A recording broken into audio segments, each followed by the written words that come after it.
এরপরে জিজ্ঞেস করবে কী সমস্যা নিয়ে আসছে, তুমি বলবে এদিকে একটু খোলা, কতদিন ধরে, এটার জন্য কোনো সমস্যা হয় না, ঠিক আছে।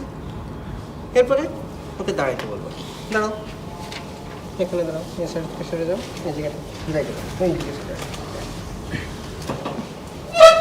ওকে, কোশ্চেন করা হয়ে গেলে এরপর দাঁড়াতে পারলাম। যেহেতু পেটের সমস্যা হচ্ছে, পেটটা এক্সপোজ করতে হবে, এক্সপোজ করতে গেলে আপ টু মিড সাইজ পর্যন্ত আমরা এক্সপোজ করবো। ওকে, এখন দেখো এই জায়গাটা একটা মুখটা উপরের দিকে তুলে কাশি দাও। এই দেখো এই জায়গাটা একটা অপেক্ষাকৃত হালকা সোয়েলিং মনে হচ্ছে, এবং আমলিকাসটা দেখো, আমলিকাসটা ইউজুয়ালি এরকম গর্ত থাকার কথা, তাই না? কিন্তু ওনার আমলিকাসটা দেখো উপর থেকে একটা সোয়েলিং এসে ঠেলে নিচের দিকে চাপ দিয়েছে। এই সোয়েলিংটাই উপর থেকে নিচের দিকে একটা চাপ দিয়েছে, এই জন্য আমলিকাসটা এরকম দেখাচ্ছে।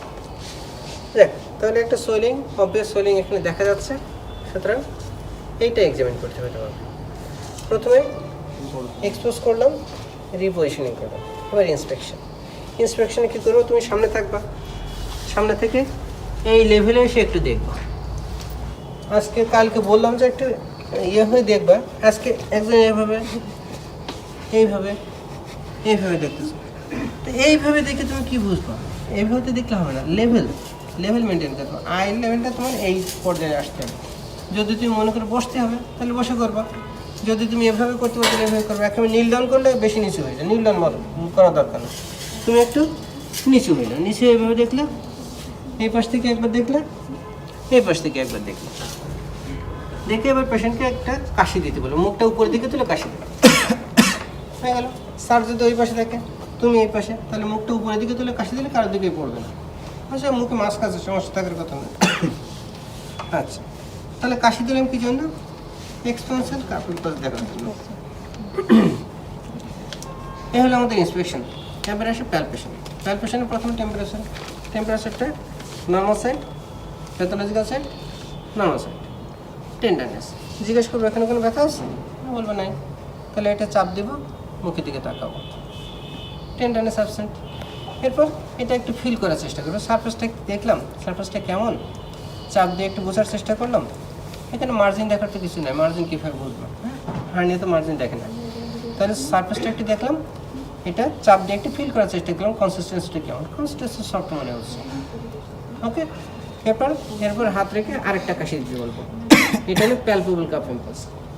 প্যালপেবল কাপ ইম্পালস কী হবে? সোয়েলিংটার উপরে যখন হাত দিয়ে কাশি দিতে বলবো, তখন সোয়েলিংটা আবার আঙুলের নিচে ধাক্কা দিতে থাকবে, বুঝে গেল? এরপর পেশেন্টকে আবার শোয়াই দেবে, শুয়ে পড়াবো।